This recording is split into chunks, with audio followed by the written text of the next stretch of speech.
Gentlemen, welcome back to the Tiege Hanley Starting a Business, Building a Brand vlog. This one, what, number 68? And it's a big one. Why is it big? Because we're talking about a big pain in the ass situation that happened to Pete and Pedro that hopefully you can learn from. But before we do that, let me catch you up to speed. T-minus like 30 days. Anthony, our main man in Chicago that handles all of the customer service, not all, but a lot of customer service and shipping and getting everything out, gave us his walking date. At the end of this month, he's actually gone. But like I mentioned, I think last vlog, Tom is actually rocking and rolling and starting. And so we've got about 30 days to get Tom totally caught up and up to speed, and we'll be good to go. You will get to meet Tom because in 2 weeks, I'm actually heading out to Chicago, but it's actually probably going to be 3 vlogs from now. 3, 2, 3, I don't know. I'm heading out to Chicago. Rob, Kelly, myself, and Tom are going to be going out to dinner. We're celebrating the hire of Tom. It's an opportunity for me to meet him, which something cool and just kind of cool for me is that Tom and I went to the same college. He is a fellow West Virginia Mountaineer. I went to WVU, got a degree in operations management. It's a business degree and a minor in marketing and community health promotion. Community health promotion was something that I just did because I really enjoyed talking to people, go figure. I would go around and talk about social issues to nursing students, to fraternities, to sororities, to orientation classes, and I would primarily do slideshows and talk about STDs and things like date rape and mental illness and stuff like that. But it was something that I loved doing, and I did enough of it to actually get a minor in it. So it was just a passion project, as they say. But yeah, so we're going to be heading to Chicago. It's a quick trip, just one day. We're going to have a meeting. I'm going to be heading to the Tiege office first, and Rob will be getting in about an hour and a half later. I'll be hanging out with Kelly and Tom and Anthony because he'll still be around, and we'll be filming and doing a lot of cool stuff. That's coming up. What else is coming up? We've got a big order that is in the process of getting manufactured, and we're having some issues with some of the batch samples not being 100%, and so it is you would think it's a formula, right? You would think it would be like add this plus this plus this and you always equal this. Apparently it's not as simple as that. Go figure. But we're working through that. We've got another big packaging order that we're getting ready to place. Things are moving fast. Some really exciting new promotions are coming out starting this week, and we're excited to see how they do. And like I said, a lot of things, it's just testing. You got to test a lot of different things to see what actually resonates, whose audience is interested, and who does a good job. But today I want to talk about this, and that is fraud. Something happened with, and I'm going to tell you that I've been putting off telling this story and talking about it until I really had it, what I felt was under control. One of the upsides to being an internet personality is that you get some incredible fans, really incredible fans. One of the downsides to having an online business is that you get some people that don't like you for no other reason than they just don't like you. And when you combine people that don't like you with somebody who is hell-bent on causing you pain, misery, and suffering, and knows how to do that, things could get ugly. And they got ugly for Pete and Pedro. And the reason is that there is one individual that placed over the course of, I would say, 4 months, over 400 fraudulent orders. And it started, I would say, back in like October. And the way that it sort of happened and the way that it sort of was discovered is that the guys, my buddy Matt and Matodi that fill orders were like, yeah, something's weird. I'm like, what's weird? And they showed me that one person ordered 10 times right in a row, 10 different things. And it was like, wait, that is weird. Don't send those out. Well, by the time we realized that happened, it was they had already done a lot of damage and placed a lot of fraudulent orders, but they just weren't like hitting that hard. Come to find out, so over the course of the past few months, literally, it has been to the point where I felt at one point, because I didn't know how to stop this individual, I didn't know what was going on. It was actually my mom that discovered that there was a loophole. And one of the issues is that PayPal offers this, and here's the business lesson, gentlemen. Big business lesson. Think of PayPal as like a credit card processing company. You can put in PayPal, and PayPal has made it incredibly easy for people with WordPress websites to process orders and to set up shops. But one of the issues is like, you don't want to have a PayPal button. Some people feel like it makes you look cheap and like you're not a professional environment or a professional company. And so what you can do for $30 a month, you can upgrade to a service called PayPal Pro. PayPal Pro is PayPal, they're the processor, but it looks like it is seamless and integrated into your website. And so it actually looks like you're just checking out through a shopping cart. What I came to realize is that the PayPal Pro function has essentially zero fraud filtering and protection. As long as the credit card is valid and the CVC code matches and the expiration date matches, you're good to go. It doesn't verify a name, it doesn't verify an address, it verifies nothing. This is, first off, I don't understand their whole, and when I talked to PayPal about it, I was like, oh, well, we're assuming you're checking that stuff. It's like, what? How would I check that stuff? And so my mom is actually the one that was I guess upset that I was so upset, and she helps me out at I Am Alpha M and does a lot of customer service and handles a lot of stuff over there. And so she is routinely and regularly on the phone with PayPal, and so she was just basically trying to get to the bottom of it. I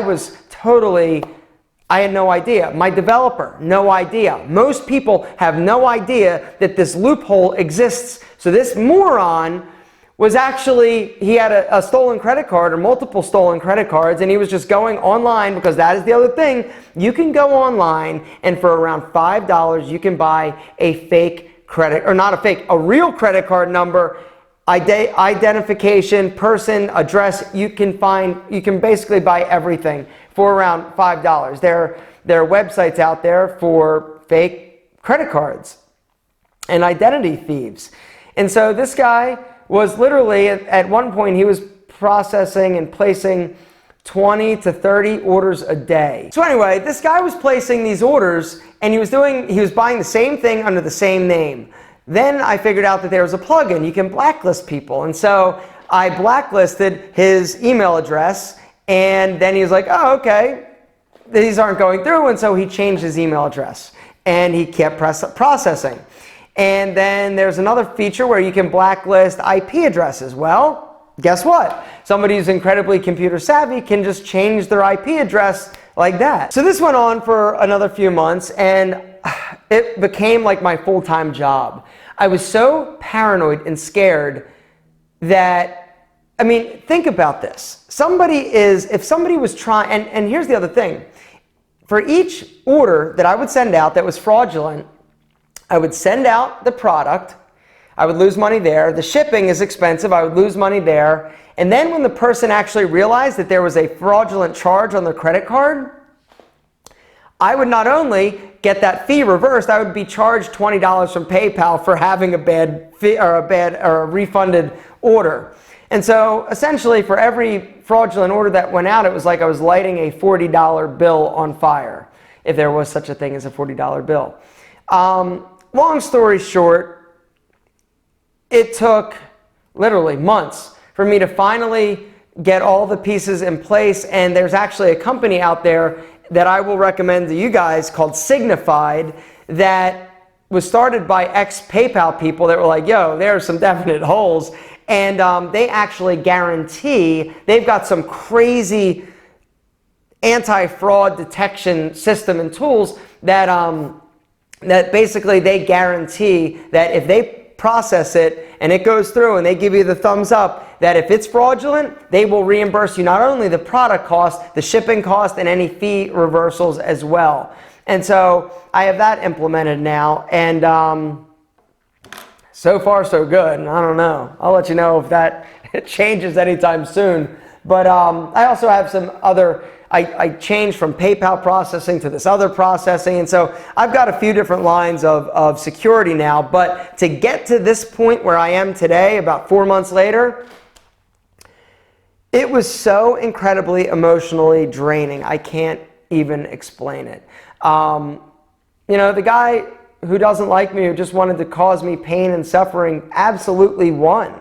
Because it was so painful that I actually considered shutting down Pete and Pedro as a business.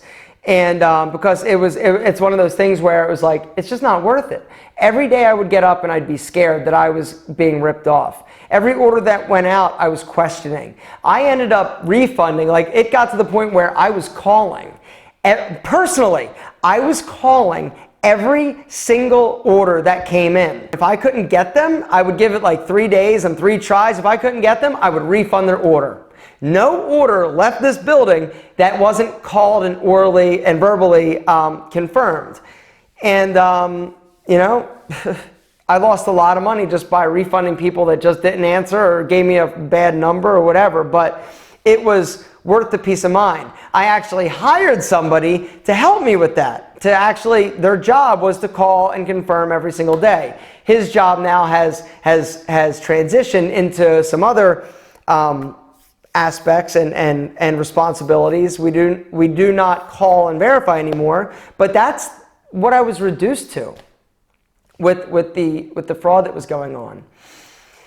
And so I just wanted to talk a little bit about it, tell you my experience. It was like 4-5 months of absolute agony and pain, emotionally. I think I was really close to having a nervous breakdown. I called my developer one night like crying, and I was just like, I need help. I can't do this. It was so incredibly draining and emotionally just devastating. The worst part is that I didn't know who he was.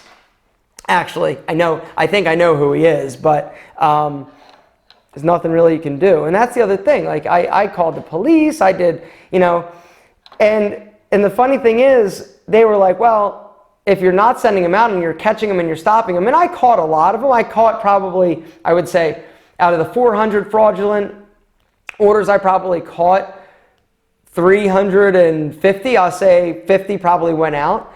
But the problem is that the officer is like, well, if you're catching them and you're not actually, you know, sending them out, you know, yes, he's committing some type of crime, but with cyber crime and criminals, it's so incredibly challenging and tough. And unless they're actually getting the product and you're losing the money, you know, you've got to lose a lot in order to have it be a real, like, you know, serious charge. And so, you know, the authorities were really no help. And I felt like I was all alone and I was defenseless because I couldn't stop somebody who was much more tech savvy and obviously, you know, just out to cause me horrible pain. And a lot of times, like with hackers and people like that, that's all it is. It's just the fact that they can. And when I would throw up a little roadblock, they're like, I'll figure this out. Boom, idiot. And they do it again. And so, I don't know. He might still be doing it. I don't know. He might not. I have no idea. He might have gotten bored. I don't know. And I really don't care. I feel secure that I'm protected now. I've put things into place that are designed to help me. But, you know, the lesson for you out there, for a business owner, is there are assholes out there that want to rip you off in any business. But the internet is a dangerous place, and everybody's anonymous, and it's really tough to catch people that are good at it. And you just need to be aware that there are people out there that are looking to screw you. There are also people out there and businesses and companies out there that can help. But I just didn't know enough in the beginning to understand what was even going on, and so I couldn't stop it. And it was just this just this confusion. And it was actually my mom who started the process of helping. And then along the way, I started implementing little pieces here, little pieces there, until I'm to where I am now, 4 months later, 400 fraudulent transactions later, where I feel pretty good. But do I still, every single day, when an order goes out, do I think in the back of my head, is that fraud? Yeah, I still think about it. But I wouldn't take it back. And with most things in my life and most things that I do with my business that aren't great at first or that are very, very painful, it's actually worked out for the better because my business is now stronger as a result. I obviously had this big flaw, and luckily this guy placed so many fraudulent orders in a row that it threw up a red flag. If he hadn't, if it was just 1 a day, 2 a day, 3 a day, I would still have no idea. But it was because he did something, he basically overreached. It allowed me to find, or for my guys to figure out that there was something wrong. But it's made me a better business. It's made me stronger. Was it painful? Yes. Was it horrible? Absolutely. Was I on the brink of a nervous breakdown? You betcha. But on this side of it, I'm actually glad it happened because it was a very painful learning experience that, you know, I would have no idea it was even a possibility if it didn't happen to me. And like most things, I learned things the hard way. And so, guys, if there's any takeaway from this, learn from me. Make sure that you have a pretty solid foundation system in place that you know, you can possibly detect fraud. If you are selling online, I would highly recommend going and checking out the company Signified. I will link to them down in the description. They are awesome, and they've got some crazy, ridiculous fraud detection going on. Anyway, I just want to tell you the story. I've been wanting to.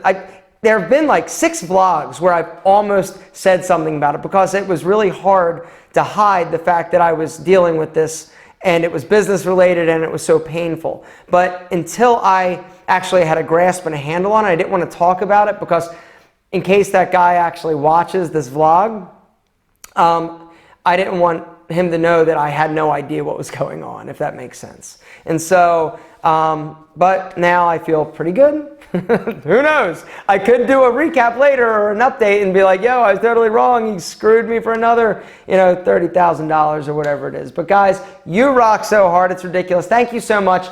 Even just talking and thinking about that has made me sort of exhausted. Guys, if you have any business related questions, down in the comments, let me know. If it's Tiege related, let me know that. If it's anything to do with business or starting a company or building a brand, ask it, because I'll do a video next week where it'll be primarily question and answer. So if you've got a question, ask it below. Next week we answer them. Thank you so much for being a part of everything. Without you, none of this happens. That is a fact. Gentlemen, we love you. See you next week.